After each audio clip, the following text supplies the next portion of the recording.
Check. Mic check. 1 2 1 2. We are live. Welcome back, everybody. This is Gaming Daily Live on a beautiful Thursday afternoon. Happy June 4th. Dude, the sun is shining. People were at the pool. I made a steak this morning or this afternoon on the roof. Summer is in full effect. My tan, can you guys notice? Like, I feel like my tan is coming in. Not necessarily on purpose, but it's happening. It's happening. What's going on, guys? Welcome back. My name is Icy Gaming, as always. Shout out to AE in the comments. I've got my eye out for Mount Doji. Doji, where you at? I'm sure you're gonna join soon. Guys, we have a very special episode for you today. I am so excited to have on today's guest, which we're just gonna get right into in just a second. But real quick, like, kind of an announcement. AE, I know you already know, this is going to be the last Gaming Daily Live episode for a little while, for the foreseen future.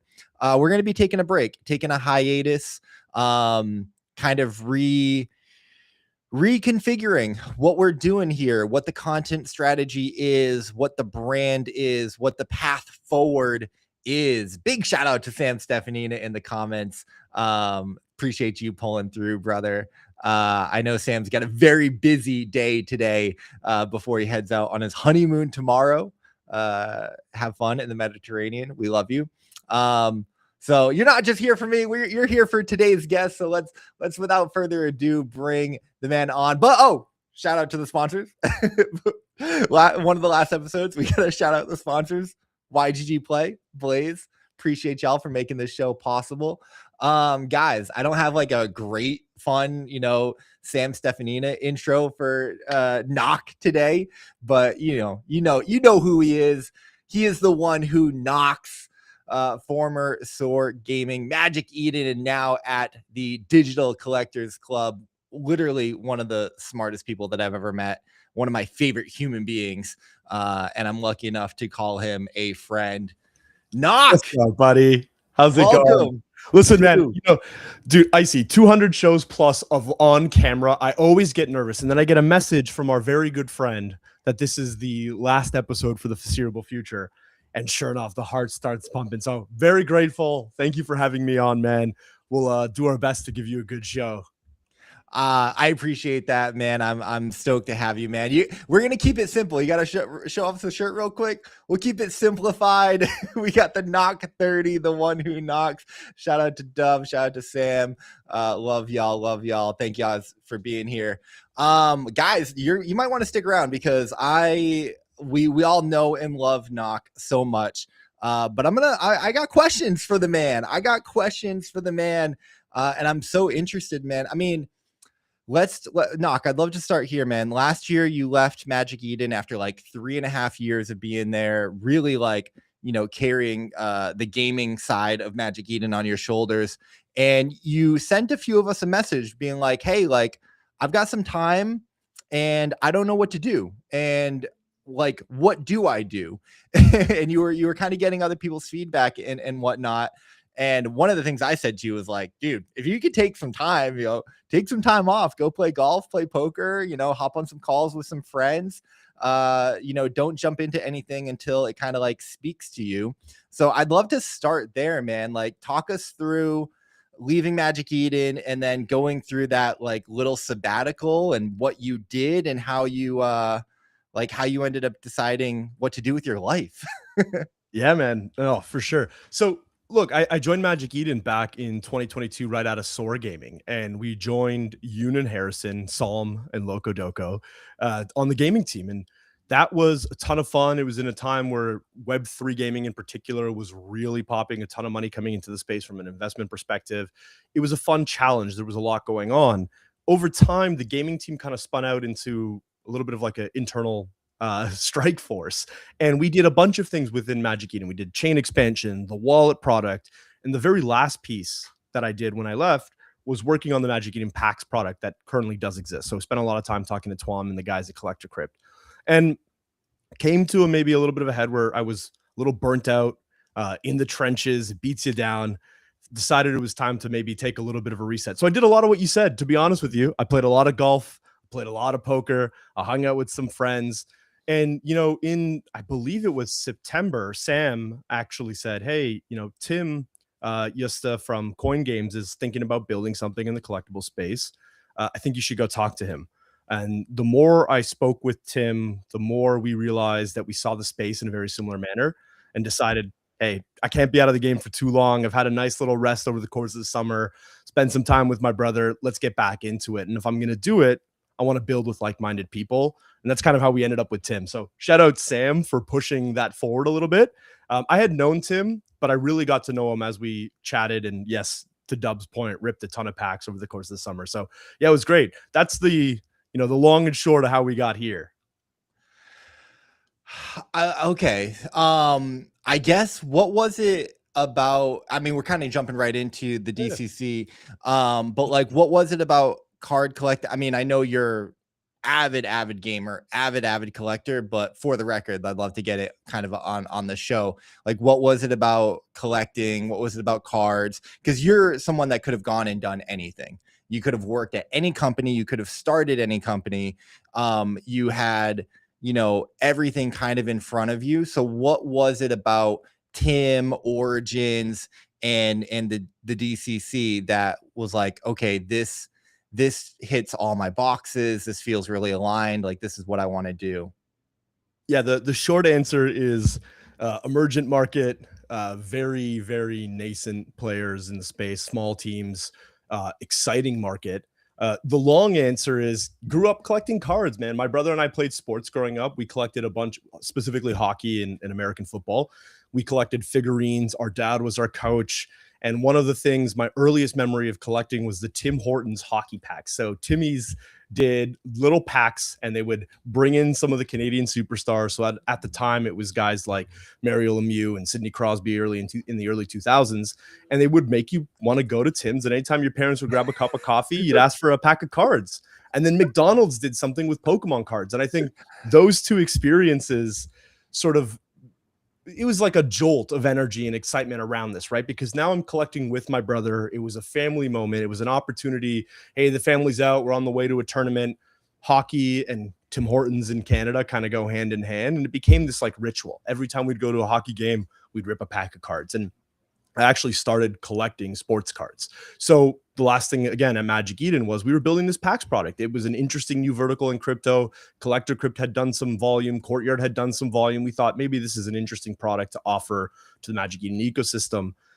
So it started as a kid, and anybody who knows me knows that I still have that same excitement. I look like a child anytime I'm in a card shop. I want to buy everything in there. I want to rip the packs. I want to see what we get. And for me, talking to Tim, it's very rare that you meet somebody with that same level of stupid energy, that childish enjoyment when you're talking about cards. So I knew right away that this is a guy who is not looking at the industry as a way to maybe make some money or take a shot on goal in crypto and make it big. I looked at it as somebody who loved collecting as much as I did. And we saw things eye to eye and we're like, all right, we need to go build something together, because if we can take that excitement and build a team that shares that excitement, then I think people will be excited about the end product that we release. And that's kind of been the story over the course of the last 6 months. It's building, it's trying to understand what's going on in the space, how we can build products that people will be excited about. And then it's a lot of ripping packs. I mean, right above me here, you can see these are the remnants of the 2 packs that I bought when I was with Sam and Dub. Above that is like a massive case of maybe like close to 10,000 bulk cards from packs. Like, so anything that's not a hit. Yeah, as you can see, the shelf is full of shit that we collect over the years, and it's just part of me, man. Yeah, we've got well, we're going to talk more about the DCC content, but there's this great video that you guys posted recently of you and Nikki going to a card show, and that childlike enthusiasm definitely comes across. Also, the fact that, like, I feel like, why is it the fact that all Canadian lore just always comes back to Tim Hortons? What are they putting in those pancakes? It's ingrained in our culture, man. Hey, you wake up early, let's run to Timmy's. Hey, you're going to a hockey game, let's run to it's everywhere too, so you can't avoid it. I absolutely love it. What is it about, like, because one of the things I love about you, Knock, and I always love talking to you about, is because you have such a good understanding of, like, not only just the world, but markets and macro and everything. And it seems like collectibles are all-time highs. Like, and the question kind of is like, are they peaking? Is the top in? How much further can they run? So before even getting into DCC and everything, I'd love to kind of understand a little bit about your perspective on the collectibles market, right? The Pokemon card selling for $16 million, these new platforms kind of popping out. Like, why, like, what is happening, right, in the world with collectibles? Talk to me about that, because I'd love to kind of Dub says the top is never in, but I'd love to hear a little bit about where you think the market is, where you think it's going, and why and how we got here. Yeah, how deep you want to get in the weeds? I see. Yes, let's go, okay, brother. Listen, there's a really interesting economic thing that we see, a phenomenon happen when economic times are bad. It's called the lipstick metric, or the lipstick effect. And basically what it means is, the worse people feel economically, the more likely they are to spend on things that make them feel good. Things like your makeup and your lipstick. So this was brought up in the 2008 recession. Markets are down, people aren't spending, but one category that's doing really well is cosmetics. And we dive into why that is. And it's because people want to feel good. You fast forward 20 years, and I think what you've seen is a collectible space that definitely did a lot of volume before. I mean, YouTube was doing billions of dollars in volume in cards well before this run. Had a lot of interest, had a lot of depth, had decades, if not in the case of sports cards, over a century of history behind the collectibles market and cards market. So you had this really exciting market of people who were collecting and trading cards, but they were kind of a niche market, right? You're pushed off to the side. Nobody really knows what a card convention is. You hear the news every once in a while. XYZ player card went for, $1 million, and we talk about it for 2 or 3 days, and then it disappears. I think what's happened here is you're in a time where crypto markets are pretty depressed. You look at the traditional financial market, with the exception of the AI stocks, most of the stock market is actually in a depression. It's being pulled up by what we see with some of these AI stocks. And you see people feeling like they're further away from, maybe buying a house or starting a family or whatever that might be. So one of the things that people do when they feel that way is they look for ways to get ahead. For a lot of people in 2017, all the way up until basically 2 years ago, it was crypto. But now there's this growing demo of people who are, between 25 and 40. They've grown up, they've got some money, they're looking for alternative investments, and they've got a ton of nostalgia for things like Pokemon. And I think what you're seeing is a ton of volume moving into things that people understand inherently because they grew up with these things, understand that they're collectible, an ecosystem that is actually quite robust from like a financial perspective and the amount of money that's behind it, and said, hey, let's look for a way to get ahead and let's have some fun while doing it. So you've combined the lipstick effect with a need and a want to find alternative investments as people get older and they have more disposable income. And I think that that's really what is acting as a catalyst. Now, you add in things like the Logan Paul sale and gotcha platforms scooping up a bunch of supply and people kind of trying to chase the next quick buck. And you create this sort of like perfect storm for a ton of volume, a ton of noise. It kind of creates this like self-fulfilling prophecy where if I put money into Pokemon, Pokemon will go up. And then Icy will put money into Pokemon, Pokemon will go up. And that scares a lot of people. And I think it probably should, at least, in a 3 to 6 month window. But I think collectibles have really established themselves as an alternative asset class and no longer just a fringe thing that people did when they had disposable income. It's not just people collecting things to show them off anymore. People really do see them as investment opportunities. And I think that's part of the reason why it's exploding right now. Yeah, for sure. And I think we've seen the value market cap, if you want, people will talk about like the CS2, Counter-Strike skin market cap. But even, Pokemon cards, like the value's just been increasing for years. But we're also now starting to see it branch out into other, animes. Like One Piece is super hot right now. I guess like, baseball cards have been collectibles and those were the big items for so long that would sell for millions of dollars. Why do you think we're seeing IPs like Pokemon, One Piece, things like that really start to take off? Is it this combination that I guess the gacha sites could have been anything as well. I guess like we're a generation that grew up on Pokemon, so we have that nostalgia. And is it the case that like Pokemon's the category leader, and then because it's doing so well, people are looking for all the alternatives? Like in our world, Pokemon would be Bitcoin and everything else is an altcoin. Is that like what's going on, or is it just that One Piece and all these other animes are like so beloved, they're so universal, global audiences, that they were deservedly so to see rising? I'm sure it's a bunch of things, but I'm curious your take on that. Yeah, strong IP is table stakes. It's not enough to move the metric. I mean, you look at Pokemon, obviously they're an exceptional case when we're talking about IP and monetization. They are the most well monetized IP on the planet, ahead of the MCU, ahead of Star Wars. Pokemon is the most well monetized IP ever. So of course there has something to do with that, right? They've proliferated through generations. People understand what they are. My mom knows what Pikachu is. And I think that in and of itself is obviously an important factor. But I think the real piece as to why Pokemon became collectible or is starting to blow up as a collectible is you have 30 years now in September, but let's call it 25 years of people playing with these cards as they grew up. You had a lot of cards that were printed. People used the cards back in the day to play the game. And what ends up happening is over time, fewer and fewer of those really desirable nostalgic cards like first edition Charizard or Shadowless, some of the Shadowless cards, they don't survive. They don't survive in a collectible space. So naturally, you have this sort of filter where relative to what we're printing today, there were very few copies printed. People played with those copies. They got damaged. And today, if you want a pristine Charizard, well, there's 124 of them in first edition ever that's been graded as a PSA 10. 4 of them are owned by Collector Crypt, right? So it is a very, very niche group. So then you try to move down the ladder to see what is attainable to me.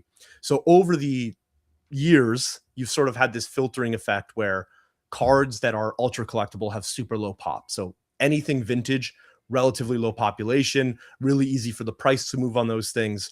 And then downstream, today, people are like, okay, I can't afford the vintage stuff. Let's rip some packs. Oh, I remember how fun this is. I love this hobby. Let me capture some of the things from this era that I can reach. And then 10 years later, you now have a new era of people who are trying to collect, and they're reaching for the cards that were maybe unattainable to them when they were a kid. I think Pokemon is a bit of a perfect storm of an IP everybody loves, a game people played, and this sort of supply crunch on very vintage early era stuff that has had this downstream effect on modern cards. The question then was, is everybody looking for the next altcoin? Is that why One Piece is taking off? I think the answer is yes, but if that was true in its most absolute sense, Magic would be a lot bigger than it is from like a collectible perspective. Star Wars Unlimited would have done really well. Disney Lorcana should be the number 2 behind Pokemon, but it's not. The reason why One Piece did well is they've actually emulated a lot of those things that happened naturally with Pokemon, which was they led with the game. They hid a bunch of, or locked a bunch of the most desirable serialized cards behind tournaments and play. So people wanted to play the game to get the special edition cards. And they also do limited print runs. So once they print a box, OP15, I believe we're on OP16 and OP17 coming out later this year. Once that OP16 print run is done, that's it. So what you have is you have an audience of collectors and an audience of players who are looking for the same product, and that product won't be reprinted.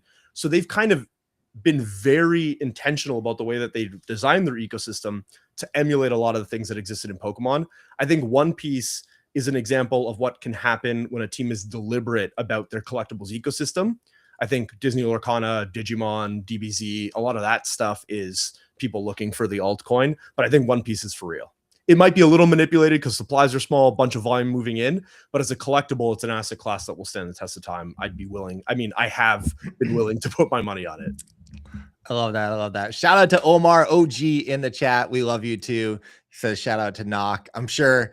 I apologize. We don't have any, shut the F up buttons on this show. But a new episode of Gamified did drop. So go check that out on YouTube. Knock, let's talk about the DCC, man. The Digital Collectors Club. Let me just share the Twitter page here. You are a co-founder of the DCC. So tell us, man, what is the vision for the DCC? Like, where is it at? Where is it going to be? What are you guys working on? I want to really understand everything that you guys are doing.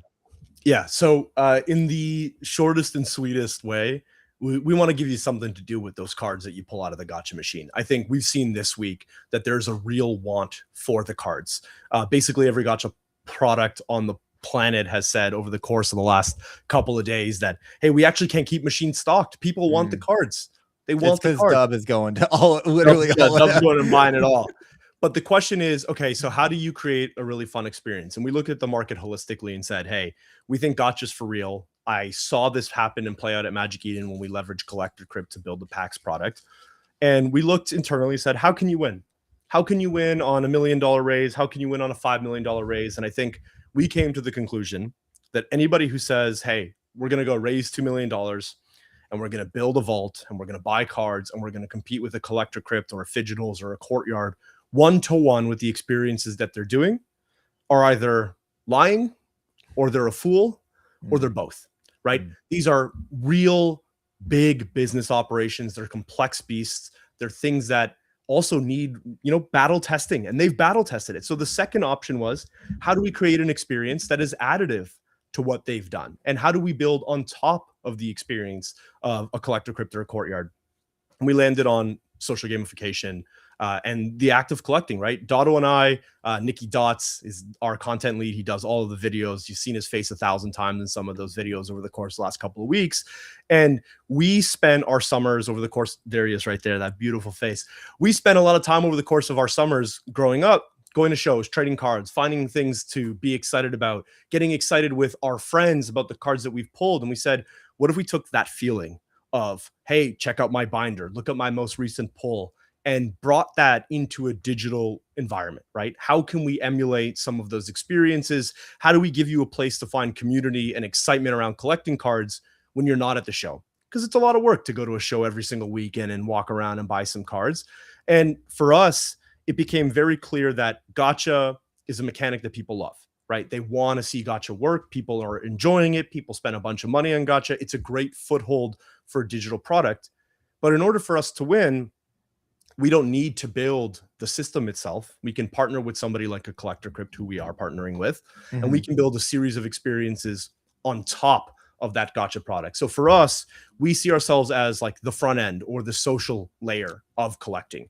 You want to spin a gotcha machine? Great. You're using a piece of technology that has been battle tested. There's been millions of spins. You know it works. You know it's safe. You know you can trust it. But on top of that, here's all of these fun social features, things like status and collection percentages and challenges that we'll have coming out over the course of the fall.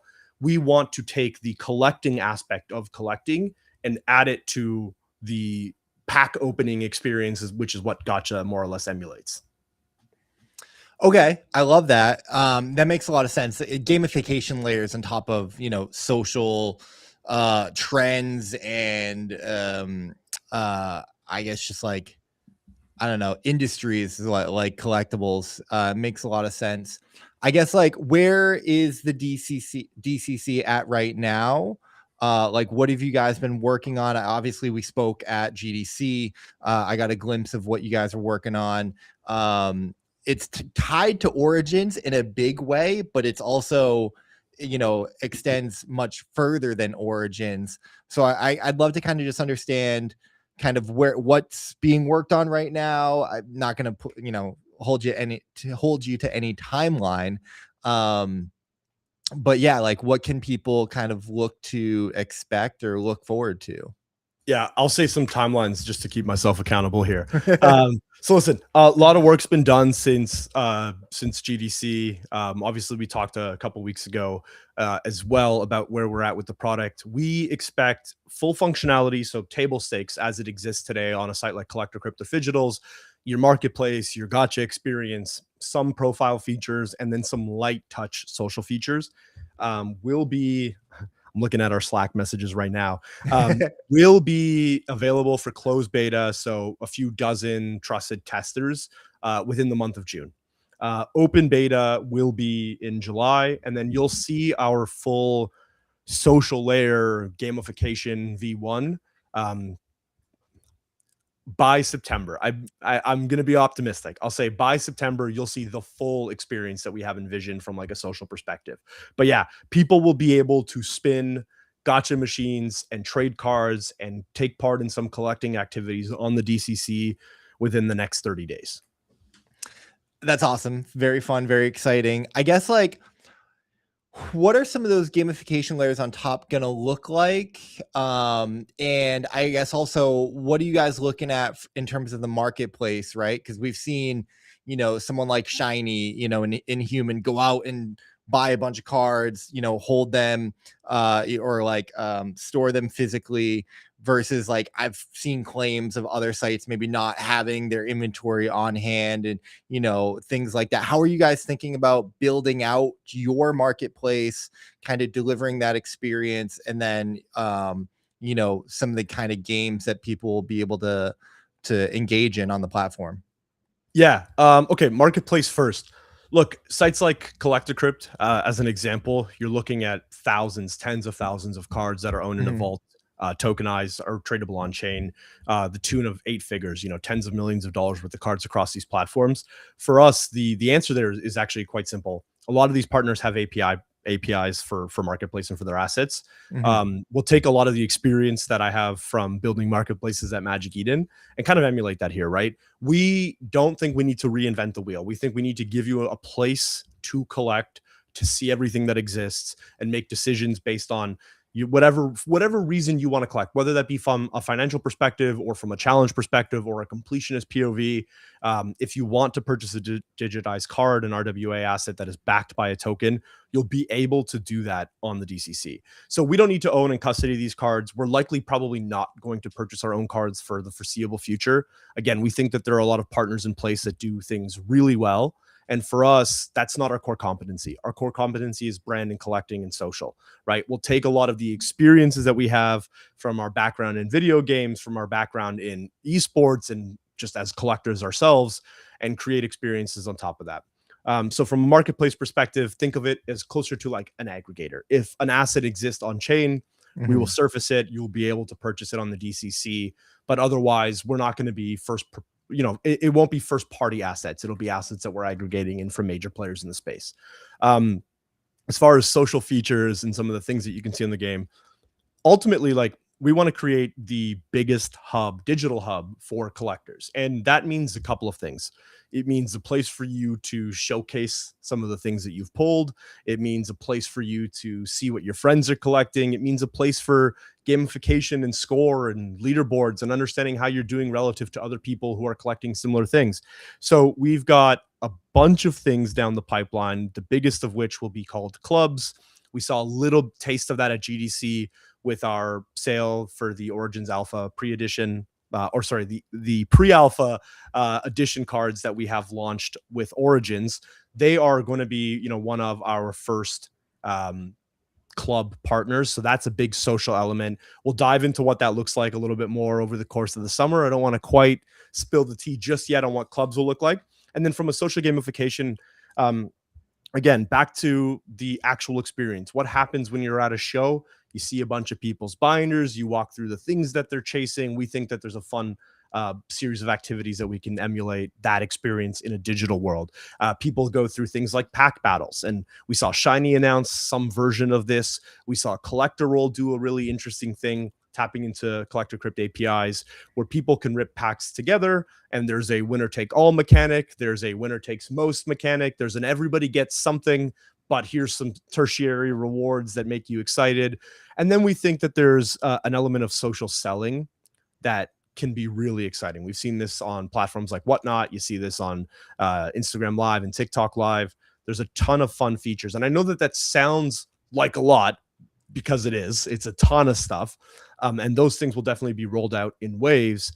But for us, it's really, if there is a behavior that you partake in a physical world, we think that in most cases, 99.999% of them, we can create a digital analog one-to-one or close to one-to-one that gets you excited about, you spun a gotcha machine, you've got a card, here's a series of things now that you can do with that card that feel like collecting and not just feel like, $50 in, $100 out.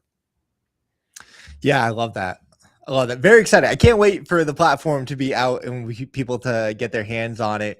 But I wanted to do this back in March at GDC, so I'm glad that we could get you here.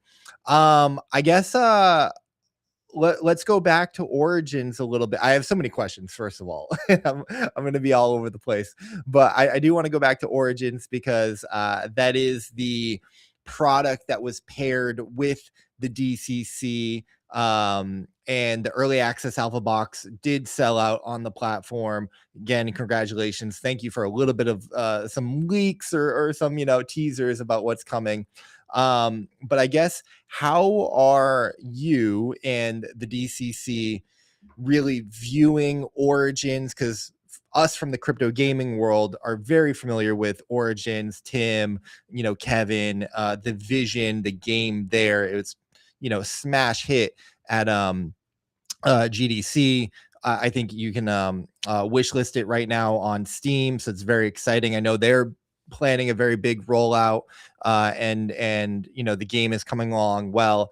I guess, like, for someone who is a little bit in the know of DCC, Origins, crypto gaming, this world, where is there going to be overlap? Where is it going to differentiate for someone like me to kind of like hold in my head of like, okay, that's where they're the same, and this is where they're going to be different? I'm curious.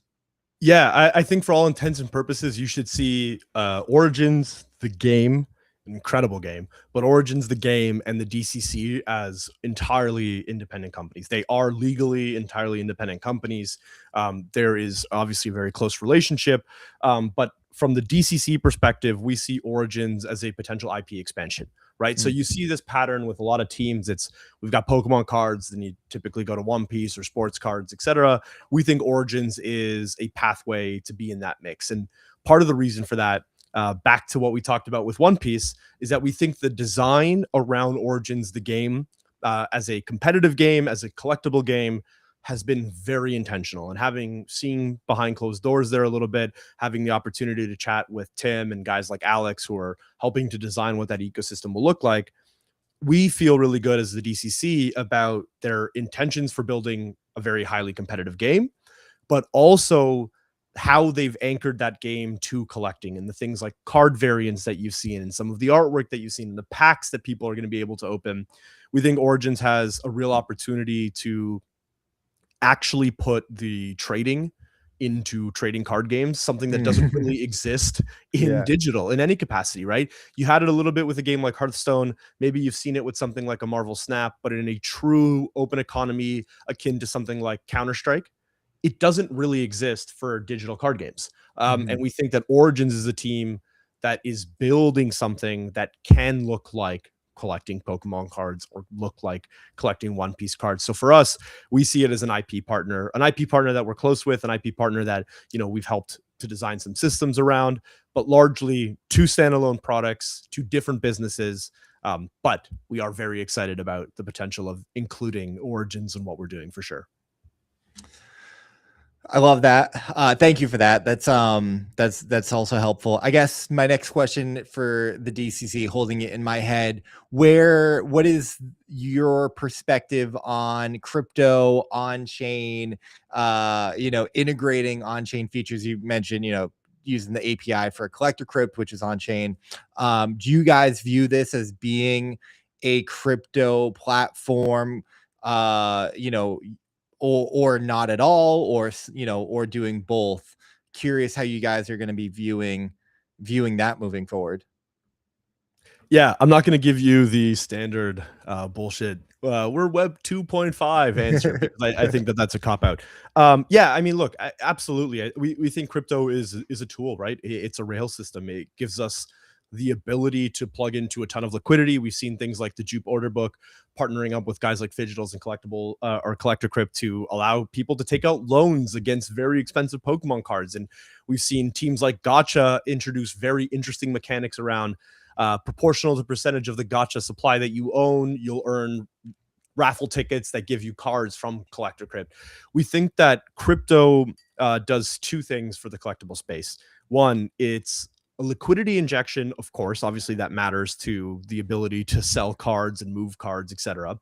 But the way that liquidity is injected and the sources that it comes from is also important, right? There's a lot of really sophisticated DeFi tools in the crypto space.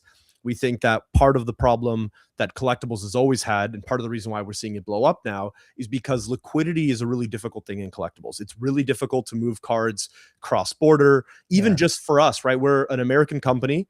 I live in Canada. So to move a card from Canada to the United States, there's a whole series of things that you have to do, especially as the price of that card increases. So it's a very inefficient market from a collectible perspective. Crypto rails helps to flatten a lot of those inefficiencies, right? It's a lot easier to buy a card from a guy in China than it would be for me to buy a card on eBay from a seller in China, right? I just purchased a One Piece collectible on eBay from Japan. I paid maybe close to 25% of the total cost of that asset in just like things like tariffs and border fees and import taxes and things of that nature. And it's incredibly inefficient to have to deal with all of that in the physical world. So yes, we think the DCC by nature is a company that leverages crypto rails. Does that make us a crypto company? Maybe. But I see it in a very similar way to, like, if you are a Shopify product and you're tapping into Stripe, are you a Stripe company, or is Stripe a payment rail that allows for liquidity to move between assets? I think that's the way that we see it. Now, will you be able to purchase with fiat? Absolutely. Can you bring in crypto and purchase with crypto like you can today on a Collector Crypt or Courtyard? Yeah, for sure. We just think crypto unlocks and solves, in a real sense, not in the hypothetical crypto can solve ownership in games, et cetera, but in a very real sense, it solves a lot of the problems that the collectible space is facing with, namely around things like liquidity and cross-border transactions and storage, et cetera. So yeah, we do see ourselves as a crypto company for sure. That doesn't mean that we're going to do things like a token. It doesn't mean that our marketing is going to be crypto first, because we want to be able to bring in people from the traditional collecting space. But it absolutely means that anywhere that we can, we're going to leverage crypto rails because we think it solves a problem. Yeah, I love that. I saw a tweet earlier that kind of spoke to a lot of that liquidity and the advantages that a lot of these like gotcha sites or the digital websites are offering, and it does seem, I mean, my thesis for so long has been that we're moving in more and more into a digital world. I mean, everything is already digitized, but I don't see that trend slowing down, although I do see there being a premium being put on like IRL events. We've talked about this a lot in the Wolves DAO. But no, that thesis checks out. And it's a very exciting time. It feels so early in the design space for collectibles, like digital design space for collectibles, with the rise of packs and cards and everything doing so well. It feels like, yeah, there's not that much that you can do beyond just ripping a card right now and then selling it back into the marketplace. But like, we're gamers, we're internet native people. Like, give me something to do with my assets. It feels like there's going to be so much opportunity to create experiences. I mean, I remember talking to you about what the rise of prediction markets and different types of gamification layers that could be thought of there. I guess I wanted to go back to you as a co-founder, because I think that this is like amazing and really exciting to see you step into this role. I'm curious how the experience has been for you. Maybe like, some of the challenges and some of the joys, how you're finding it so far. It's a big step, but it's also one that, I mean, just like looking at um your track record, you're incredibly well suited for. So yeah, I'd love to hear about your past, I don't know, 6 to 8 months as a co-founder. Roller coaster. That is what's the word? It's roller coaster. Look, it's been a ton of fun, right? I think when you have a bunch of ideas and you're willing to chat about them, it's one thing. I think to execute on those ideas is another thing. And I think when you take those two things and you put your name in front of it and you say, now I'm going to talk about the idea and I'm going to build it and it's going to be under my name, it takes a sort of different life form, right? It becomes a part of you. It becomes a piece of the things that you're doing. So it's been a lot of fun. It's been great to see my vision, the vision of the team, sort of synthesize over the last little while. It's been great to have the agency and to build alongside so many incredible people. We brought on Nikki Dots, a guy that I worked with back at Soar Gaming when we was actually with 11 Gaming. So we founded 11 Gaming together with Zach Hyman and Oliver Silverstein. We purchased Soar in 2017. I worked with him there for a few years. Had a little bit of a hiatus.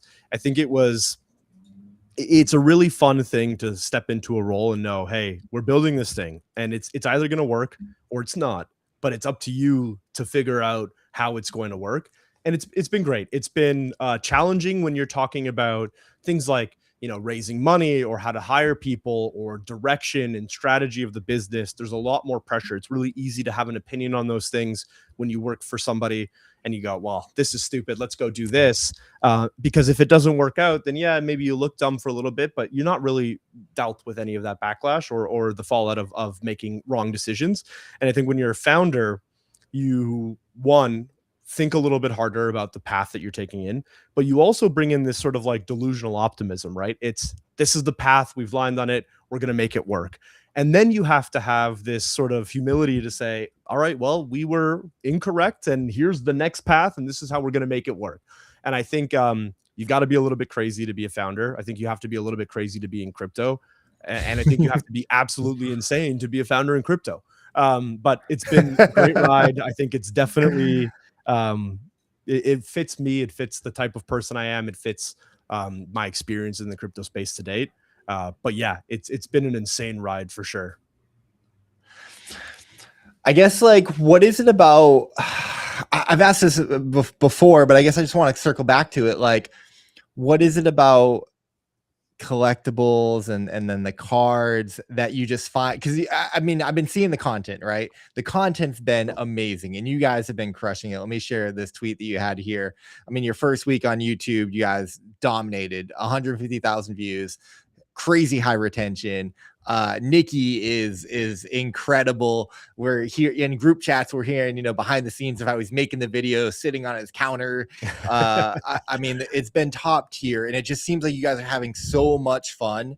And I guess like, is it just that this is the dream startup for you guys to make, startup founder mode, and it just the perfect Venn diagram, the ikigai, if you will, of Nock and what you want to do is going to card shows, talking with collectors, enjoying the games and the IPs, and nerding out about this over this card over that card, or this IP or this show over that show. I mean, is it just like all of that? I'm sure it is, but I want to kind of hear it from you. Yeah. Okay. Listen, I think the answer is yes.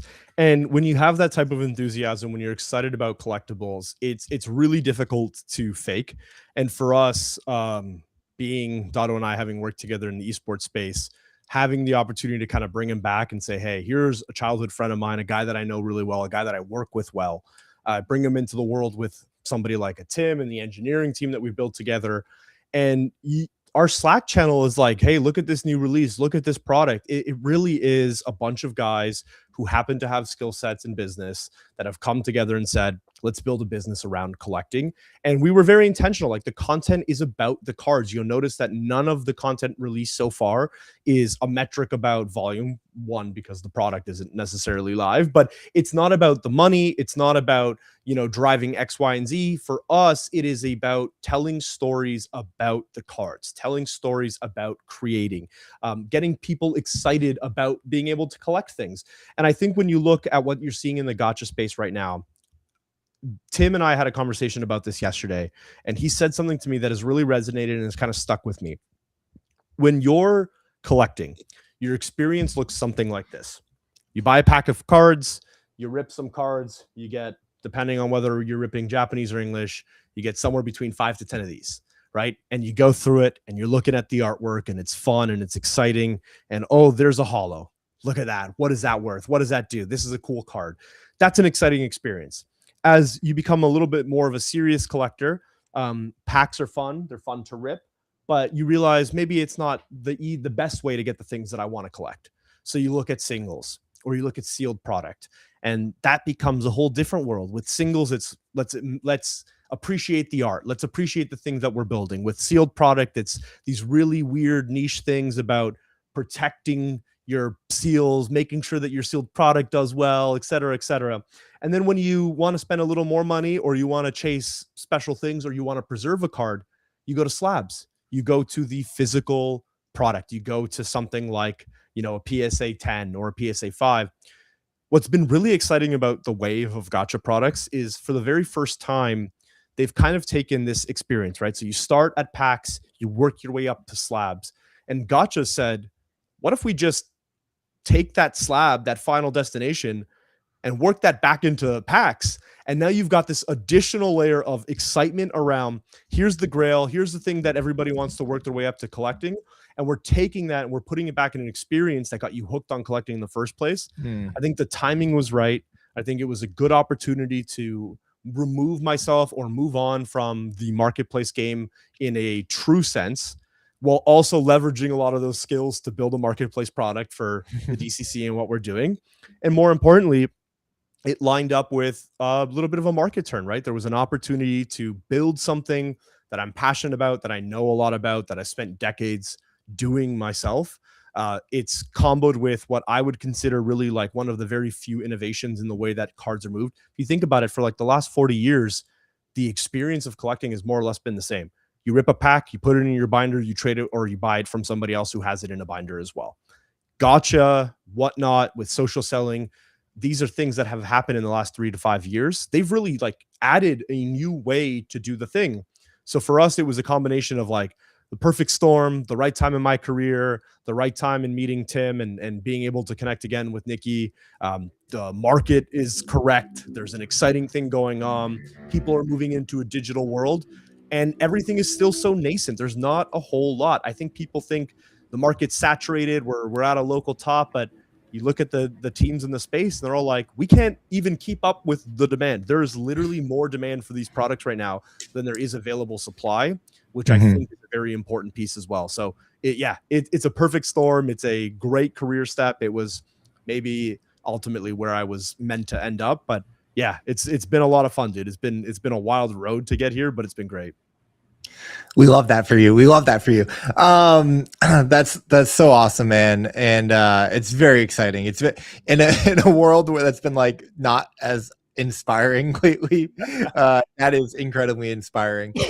You talked about like there's so much demand, but there's also so much kind of popping up. I'm curious because we spoke about this a little bit privately. Where does the DCC differentiate themselves? Where do you guys see leaning into? You talked about a lot of the content's just focused on the cards, focused on the collectors.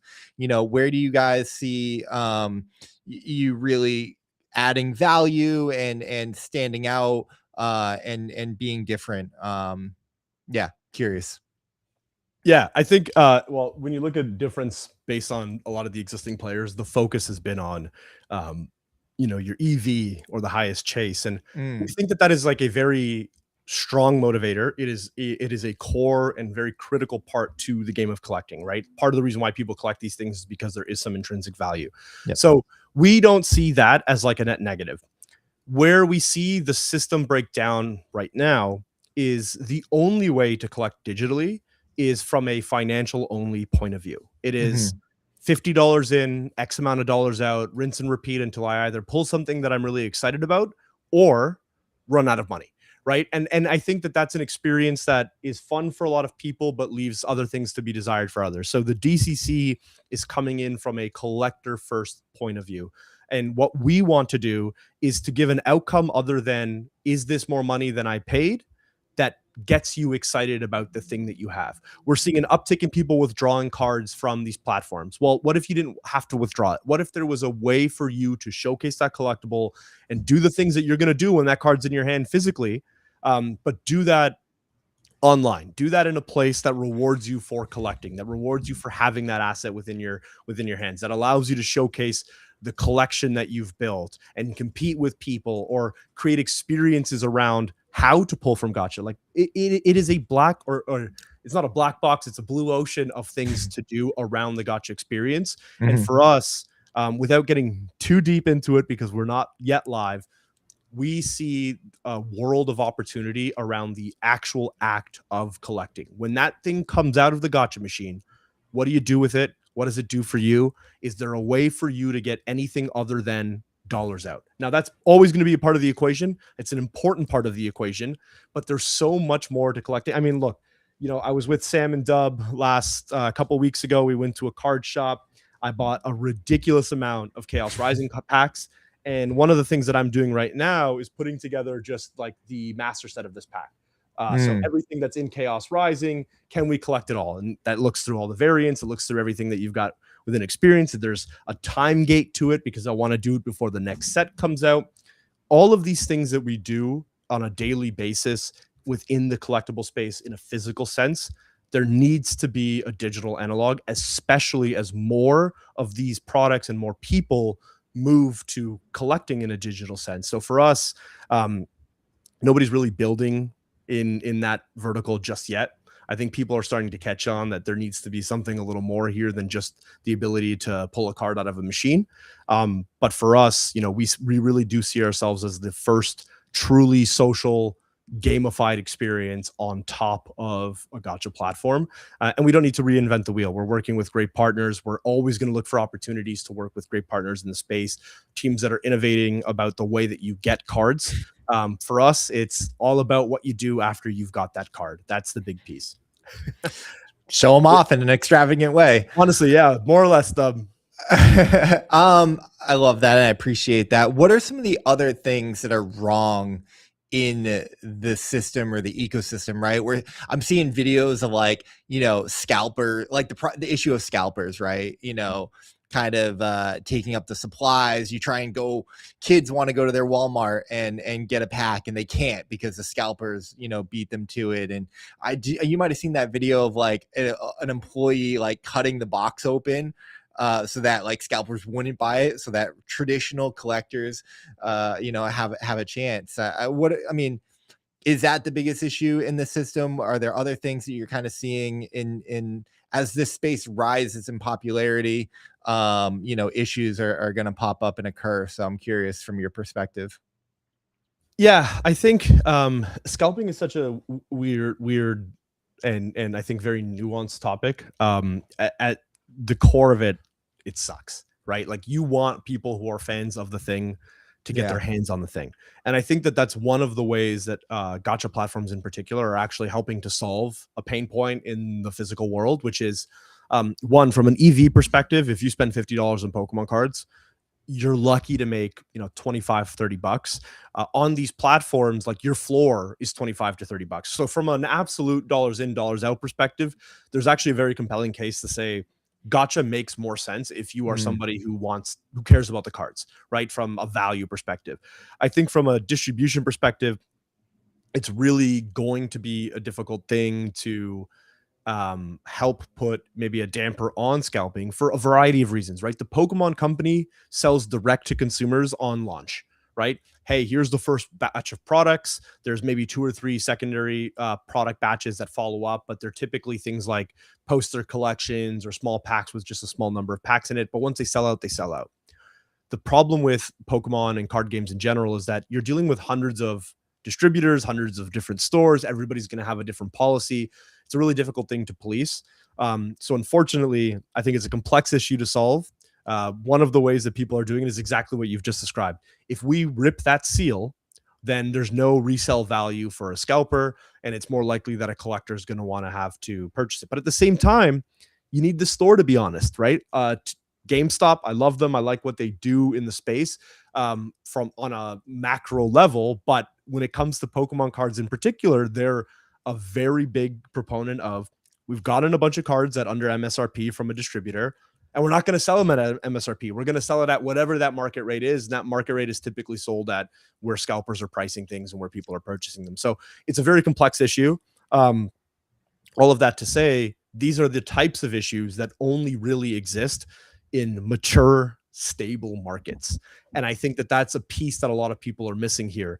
The fact alone that there are scalpers, the fact alone that they can go to a store and scoop a bunch of this product and sell it, and people then will still want to rip it at that price, means 2 things. It means, one, people care about the cards. People want to see the cards. They're interested in the cards. And we're seeing that with our content, right? That post was 3 days ago, 150K views. We're now well over 200,000 just a couple of days later. So people care about the cards is number one.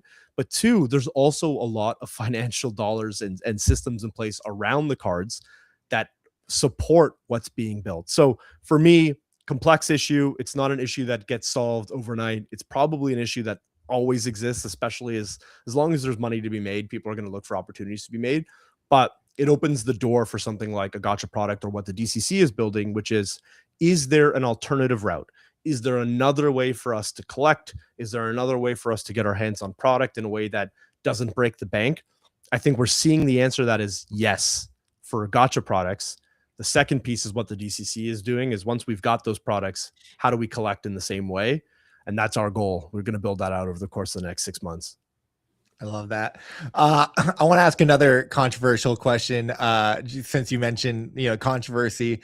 And I guess this one is just selfish, because I followed the Logan Paul, Illustrator card sale, the record breaking $16 million purchase from, what is it? Anthony Scaramucci's like son or something.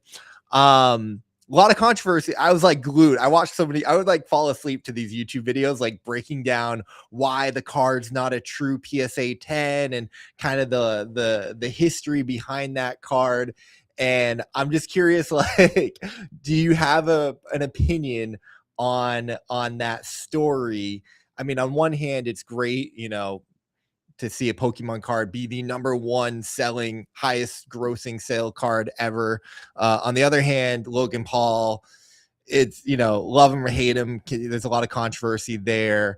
the crypto side of it with like it being fractionalized seemed super shady and sketchy and just wrong to me.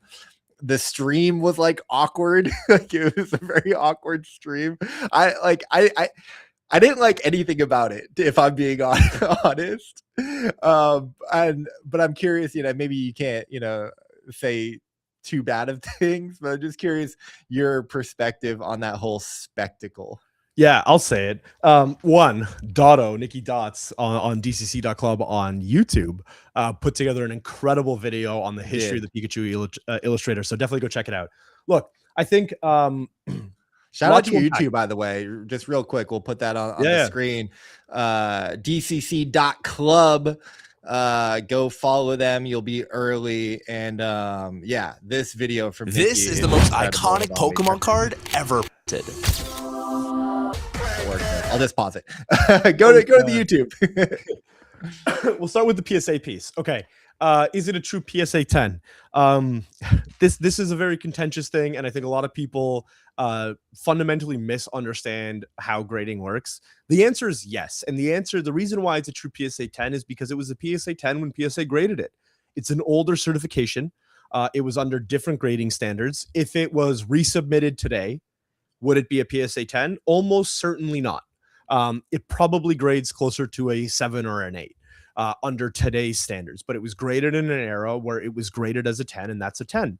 And I think one of the things that people misunderstand is that if you want to discredit that, or you have an opinion about whether or not PSA is a good grading company, there's a lot that can be said about PSA. I don't love PSA, but fundamentally, if you believe that PSA carries value, if you believe that they are a store of value, if you believe that your card is worth something, then you have to trust the way that they have graded.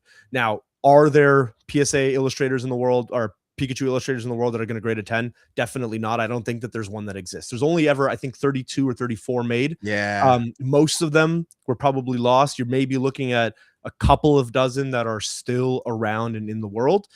So is it a card that is worth millions of dollars?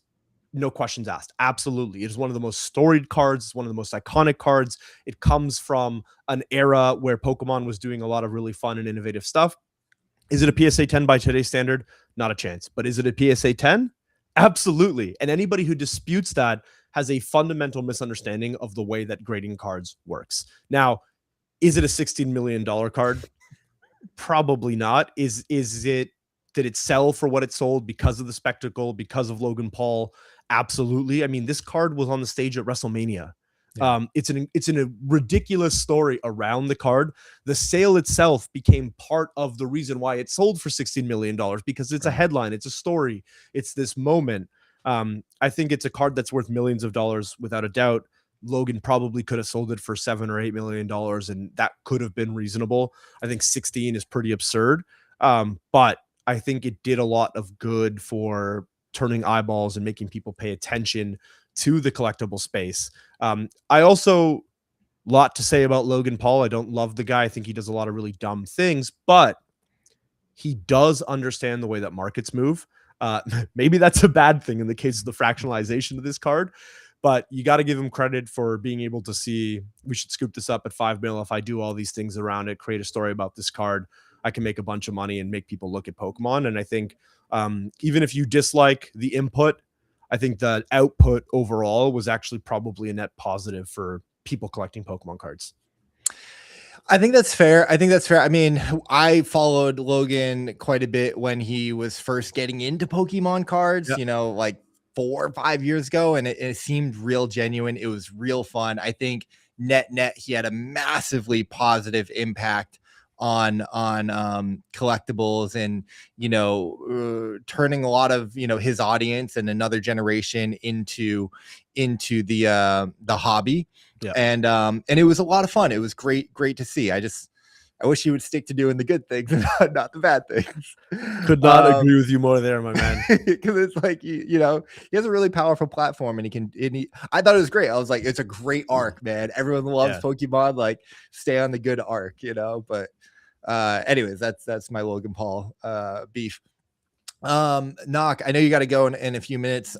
If someone wanted to get started, like a few more quick hit questions. Yeah. One, if someone wanted to get started in the space as a collector, like me, I'm not a big collector. I do have my Pokemon binder from when I was a kid. I love going through it today, like, because I put so much time and passion into it. I have, my holographic Charizards. I got my Zapdos, and like it's all laid out really cool. I don't even remember. I remember like parts of doing it, but then I look at stuff. I'm like, I don't even remember doing all this. But I remember my mom getting me the cards for Christmas, and like it just being, it's such a great memory. But like I've never been since being a kid, I've never like was much of a collector. I know, Saigo is like going to shows in Hawaii. I know this is like such a massive space now. And there's a lot of people that probably see it that are kind of like me, who, aren't unsure of like how to get involved, or like how to get started, or like where to get started, right? Do you just go to your local card shop and kind of like see what's going on? Do you suggest going, online and checking out one of these platforms and putting some money in? I mean, that's kind of like a big deal. I mean, what is your advice for someone to get started? I'll give you let's call it 4 things that everybody should do. All of these things come with the caveat that you need to speak to people along the way and feel the energy and feel the passion when you're talking to collectors. Number 1, pick what you want to collect or what you're interested in. So for some people that's Pokemon, for some people it's One Piece, for others it's sports cards. Find that thing, lean in, and go to your local game shop.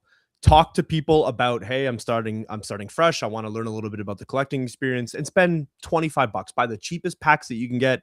Buy 2 or 3 of them, because you're not going to want to just rip one of them, and rip them and get a feel for the sound of the plastic tearing, the excitement when you're looking from card to card, the incredible experience of pulling something that looks a little different than the last 5 or 6 cards that you've pulled.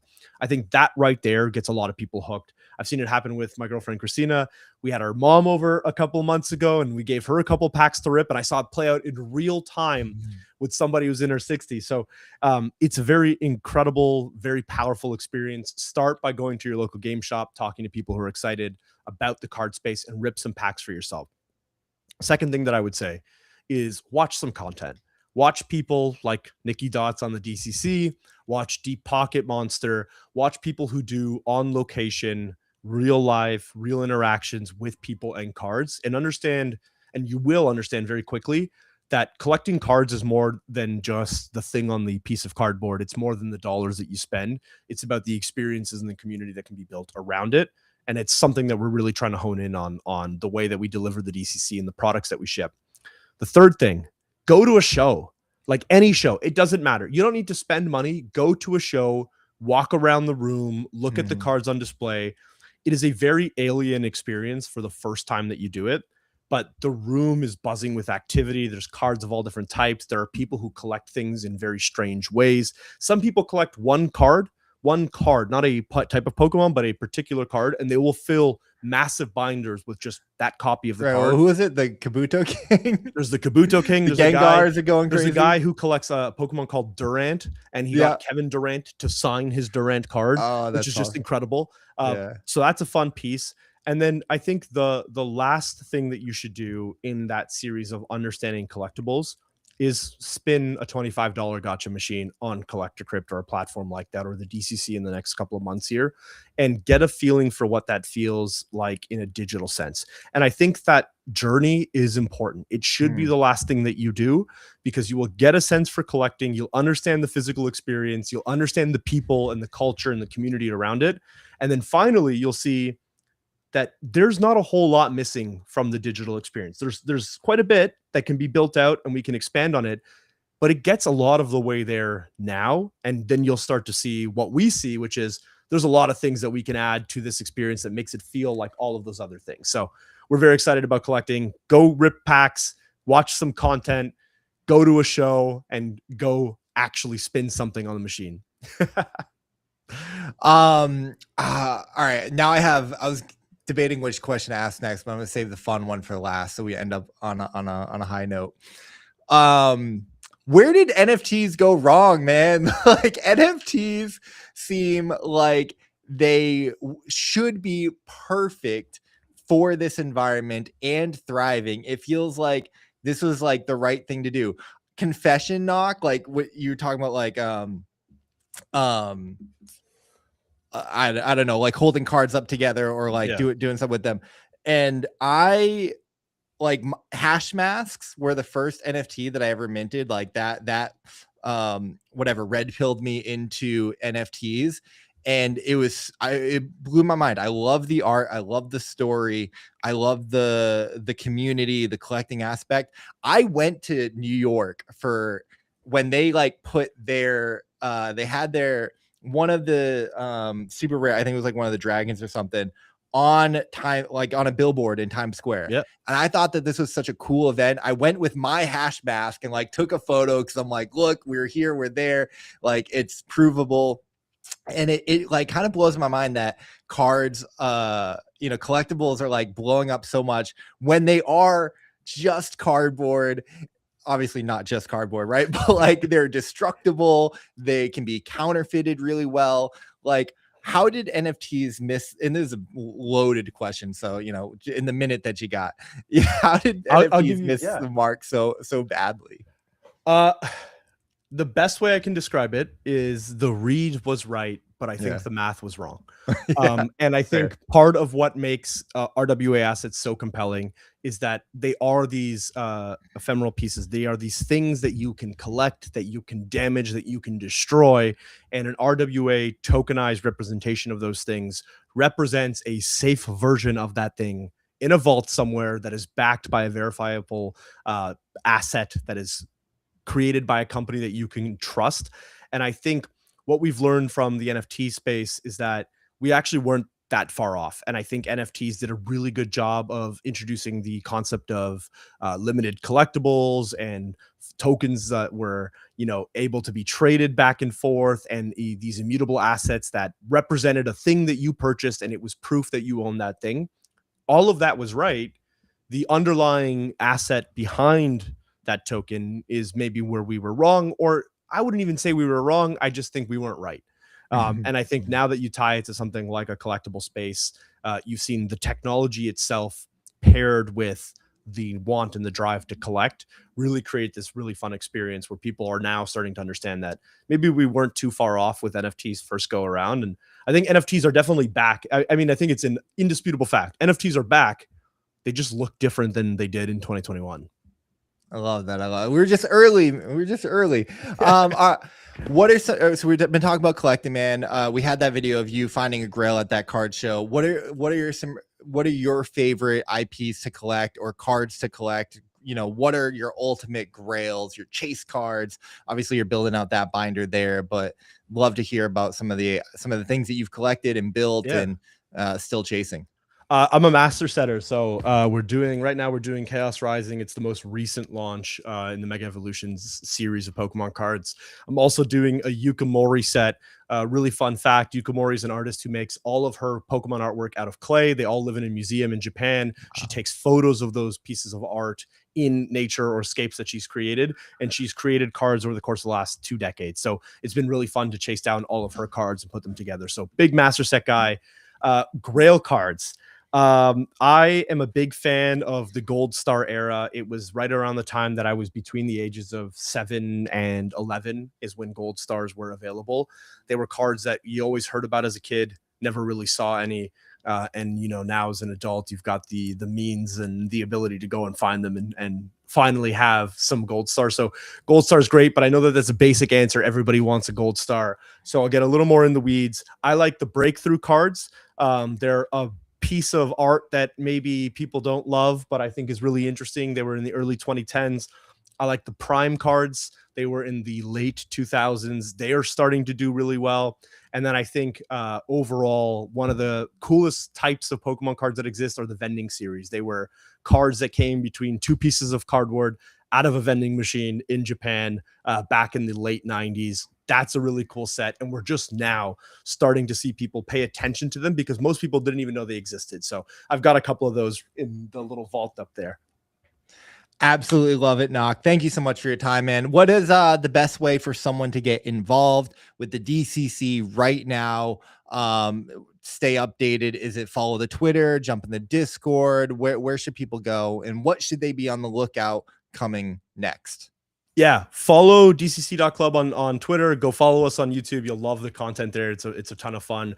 Within the next few weeks, we're going to open up closed beta registration, and then as well as some of the other beta pieces that we'll be rolling out. So follow that, turn on those notifications. You'll see a couple of posts in the next couple of weeks.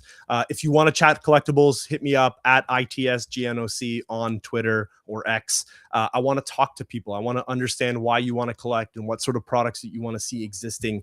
We're not here just to have you spin some cards. We want you to be able to do things with those cards once you've got them. And in order for us to do that, we need to know how you want to collect them and what sort of things you want to be able to do. So yeah, would love to chat with anybody and everybody. But yeah, follow up for more news and information around the closed beta later this month on at dcc.club.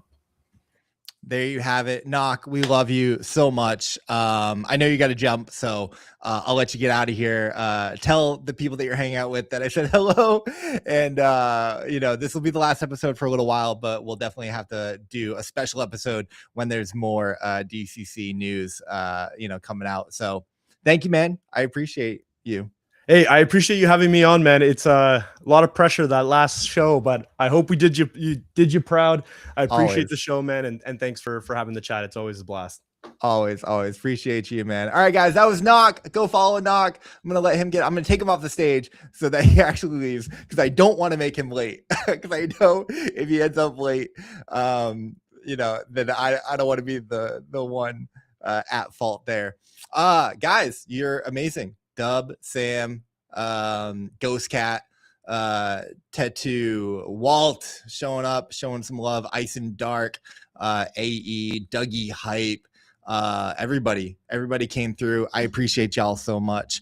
I've said it a few times. This is the last episode for a little while, or at least the foreseen future. We're gonna take a break. I love this space. I love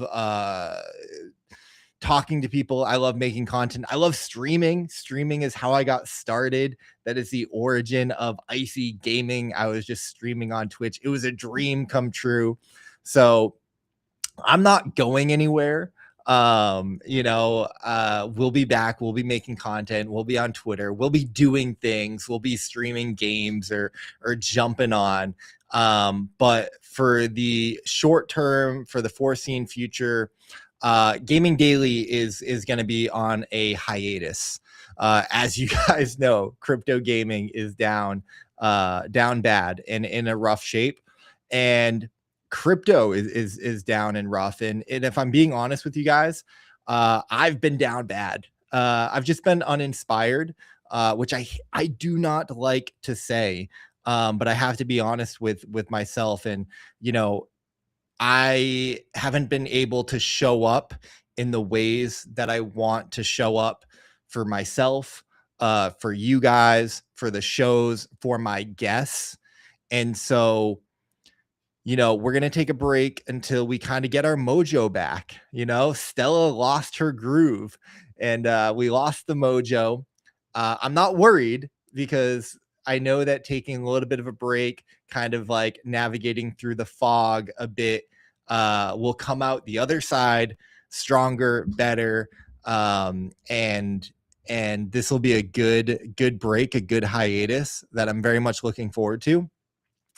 But yeah, man, just wanted to kind of share that with you guys. Anyone who is here or sees this, we've had some people that have, shown up for me for so long. Ice and Dark, Dub, Sam, Nock, Ghost Cat with the show, Mount Doji, Adrian, AE. I mean, my team at Gaming Daily, the crypto gaming space.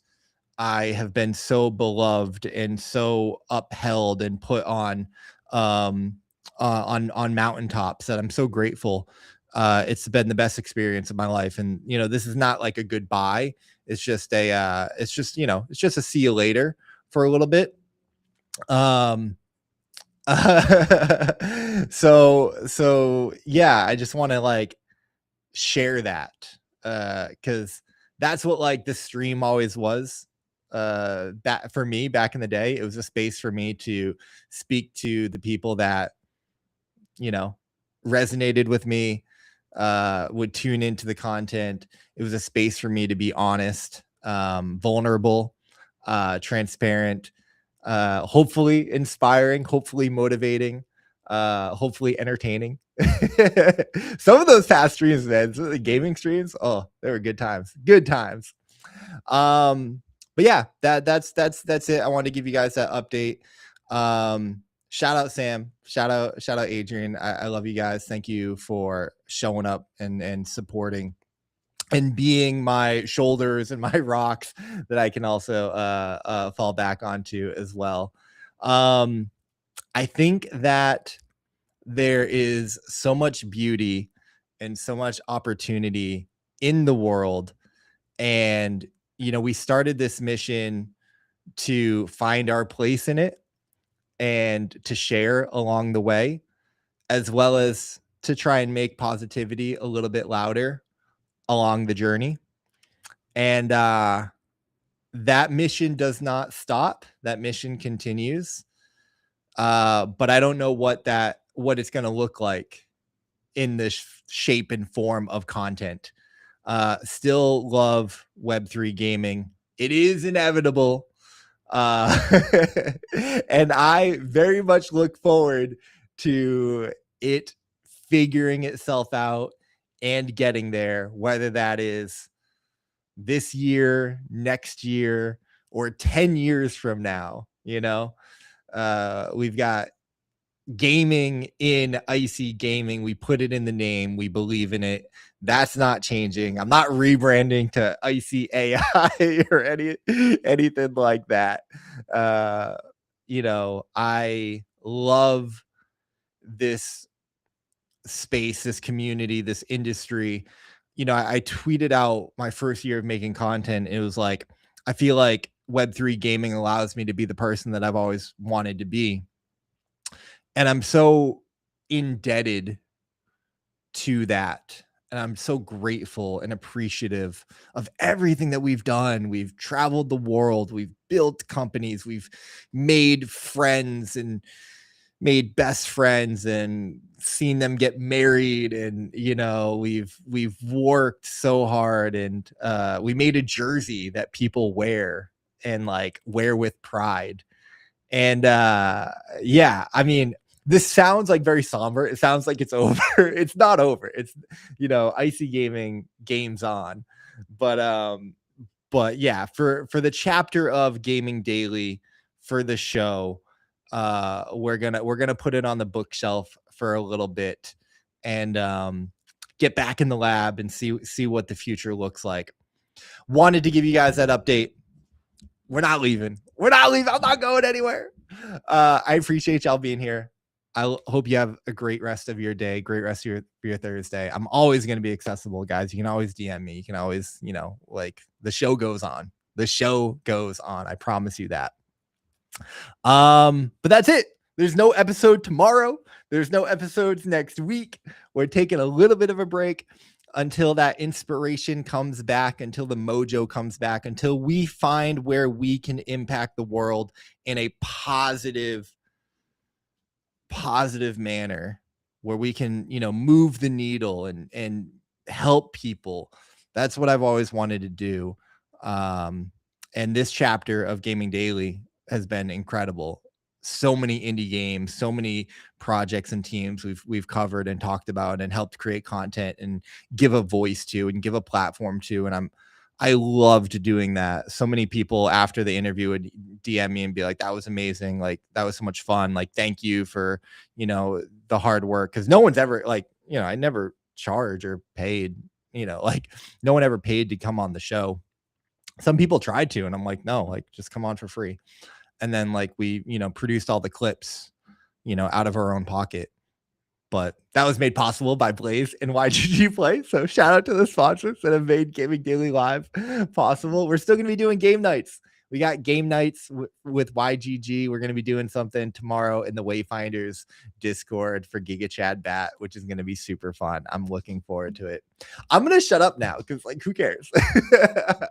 Guys, stay humble. Keep gaming. Keep making positivity louder. Keep smiling, keep building, and I'll see you guys in the next